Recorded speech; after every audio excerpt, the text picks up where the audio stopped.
आप सभी को नमस्कार।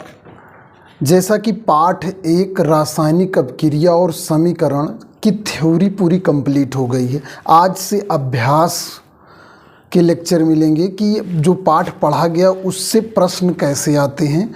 कुछ प्रश्न मैं बता रहा हूं, उनका मैं जो है आपको सलूशन भी बताऊंगा। तो ये आपका पहला प्रश्न है। पहला प्रश्न है, रासायनिक अभिक्रिया में प्रतीक, दो प्रतीक हैं, क्या प्रदर्शित करते हैं? एक ऊपर को है, एक नीचे को है। तो ये क्या प्रदर्शित कर रहे हैं? तो आप देखिए जो ये नीचे की तरफ एक तीर है, एक तीर ऊपर को तरफ है। देखिए एक तीर नीचे की तरफ है, एक तीर ऊपर की तरफ। तो नीचे वाली तीर ये बताती है कि अवक्षेप बन रहा है। क्या बन रहा है? अवक्षेप बन रहा है। अवक्षेप को प्रेसिपिटेट कहते हैं। प्रेसिपिटेट, शार्ट में पीपीटी कहते हैं। ठीक है, यानी कि जब कोई रिएक्शन कराई जाती है,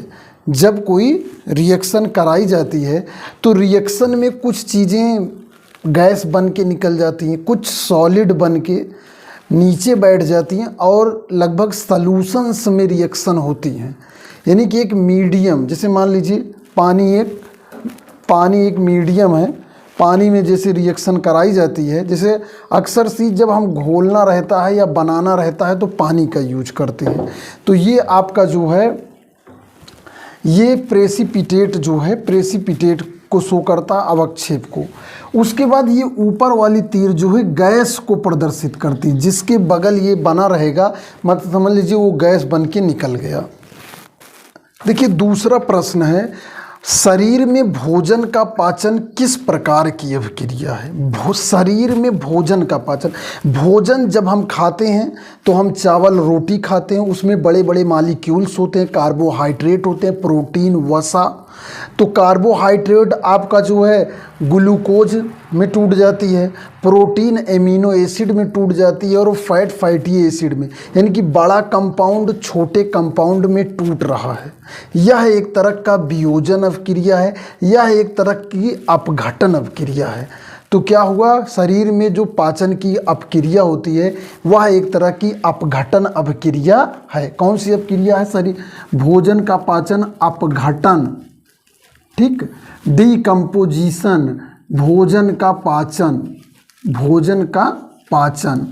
सही पूछिए तो भोजन का पाचन, जैसे मान लीजिए आपको खीरा खाना है तो पहले चक्कू से छोटा छोटा करते हैं, ये भी एक तरह का अपघटन हुआ। ठीक, उसके बाद हम दांत से उसे और छोटा छोटा करते हैं, ये भी यहाँ अपघटन हुआ। फिर उसके बाद आंत में जाता है, एंजाइम से फिर उसको तोड़ा जाता है। तो ये तोड़ने की प्रक्रिया हम शुरुआत से ही शुरू कर देते हैं। ठीक, तो क्या हुआ, भोजन का पाचन एक अपघटन अभिक्रिया है। और अगर ऑक्सीजन की उपस्थिति में टूट रहा है तो वो ऑक्सीकरण हो जाएगा। ठीक, अगला प्रश्न है आपका, आलू चिप्स निर्माता द्वारा चिप्स के पैकेट में कौन सी गैस भरी जाती है? तो इसका उत्तर है नाइट्रोजन गैस भरी जाती है। कौन सी? नाइट्रोजन गैस भरी जाती है। कारण जानिए क्यों भरी जाती है? क्योंकि नाइट्रोजन जो है वो निष्क्रिय गैस की तरह है एक तरह से। ये जो है अन्य चीज़ों से रिएक्शन नहीं करती है। अगर ऑक्सीजन भर दिया जाए चिप्स के पैकेट में तो वो चिप्स से रिएक्शन कर लेगी, फैट से और ऑयल से, और जो है विकृत गंधिता कर देगी, रेंसिडिटी। इसलिए नाइट्रोजन भरी जाती है। जानते रहिए, ये बहुत परीक्षाओं में पूछा जाने वाला प्रश्न है कि चिप्स में, दालमोट के पैकेट में कौन सी गैस भरी रहती है जिससे फूला रहता है? तो उसका उत्तर है नाइट्रोजन गैस। अगला प्रश्न है, मैग्नीशियम रिबन को वायु में जलाने से पूर्व साफ किया जाता है क्यों? मान लीजिए ये मैग्नीशियम का तार है भैया, ठीक है, क्या ये मैग्नीशियम का तार है? अब इसे ऑक्सीजन की उपस्थिति में जलाना है। जलाने से पहले जो है ये ऑक्सीजन से रिएक्शन कर कर जो है MgO की लेयर बना देता है। क्या होता है? MgO की लेयर ऐसे बन जाती है। आप एक तरह से इसे मोर्चा ही समझ सकते हैं, ये ऐसे लेयर बनी रहती है। ठीक, अगर ये लेयर को साफ नहीं किया जाएगा, इस लेयर को जो है हमें साफ करना पड़ता है, ताकि मैग्नीशियम जो है, मैग्नीशियम प्योर रहेगा Mg, तभी ये जो है ऑक्सीजन के टच में आएगा और तभी MgO मैग्नीशियम ऑक्साइड बनेगा। यह मैग्नीशियम ऑक्साइड अगर एकदम प्योर Mg रहे तो इसी के ऊपर जम जाता है। तो ठीक है, मैग्नीशियम ऑक्सीजन से क्रिया कर सके इसलिए इसे जलाने से पूर्व साफ किया जाता है। अगला प्रश्न है कि N2 और 3H2 बराबर अमोनिया बनता है, यह कौन सी अपक्रिया है? जाहिर सी बात है कि एक एक मिलकर दो बन रहे हैं। या योगात्मक अभिक्रिया है, योगात्मक अभिक्रिया या संयोजन अभिक्रिया। ठीक है, जो परिभाषाएं बताई हैं उसी के अनुसार योगात्मक अभिक्रिया, संयोजन अभिक्रिया। अगला प्रश्न है कि लोहे की वस्तुओं के ऊपर पेंट क्यों लगाया जाता है? आप जानते हैं, मान लीजिए ये लोहा है, लोहा Fe होता है और अगर ये ऑक्सीजन, ठीक है, और प्लस जल इसको मिल गया, ठीक, क्या मिल गया? जल। ठीक, तो ये आपका Fe2O2 प्लस Fe2 3O4 और Fe2O, ठीक, इन सब में जो है ये ऑक्सीडाइज्ड हो जाएगा।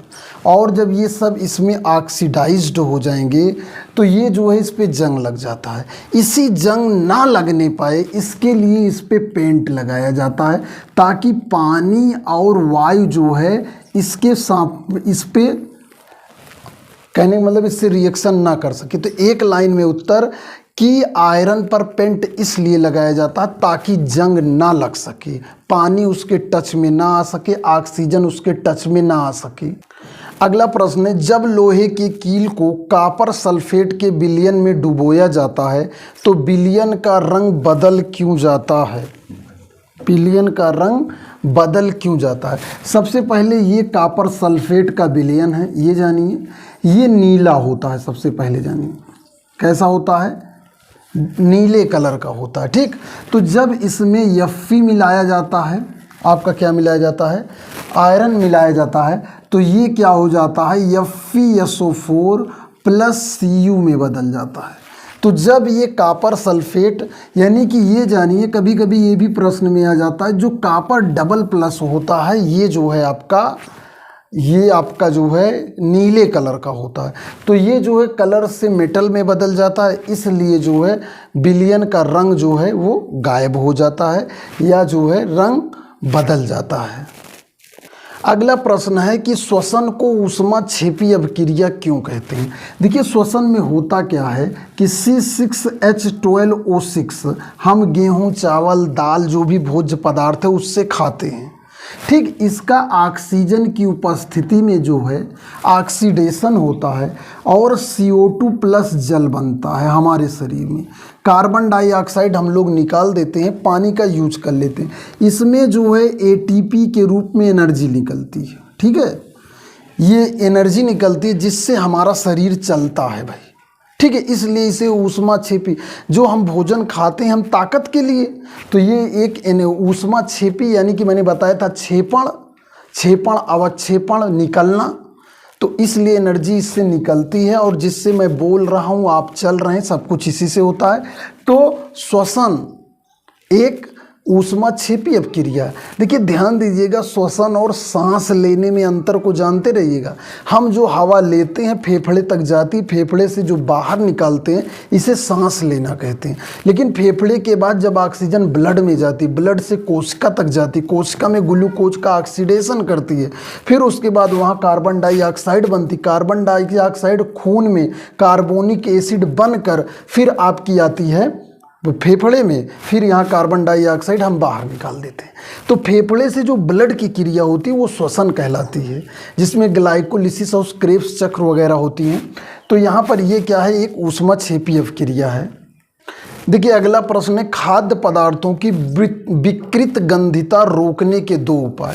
सबसे पहला उपाय, इसे जो जब इसको पैक किया जाए तो उसे N2 गैस में पैक किया जाए। क्या किया जाए? N2 गैस में पैक किया जाए। और दूसरा, ऐसे सिस्टम में रखा जाए वो ऑक्सीजन से दूर रहे। ऑक्सीजन उसको ऑक्सीडाइज ना कर पाए। मान लीजिए आपने कोई चीज़ बना के रख दिया, ठीक है, उसके बाद उसकी पैकिंग के बीच में ही ऑक्सीजन रिएक्शन कर ली, इस तरह रोस्टेड किया जाए या कि ऑक्सीजन से बचा रहे और पैकिंग में जो है नाइट्रोजन गैस का यूज किया जाए। विकृत गंधिता का ये दो उपाय हैं। अगला प्रश्न है, जिंक को सल्फ्यूरिक अम्ल से क्रिया होने पर कौन सी गैस बनती है?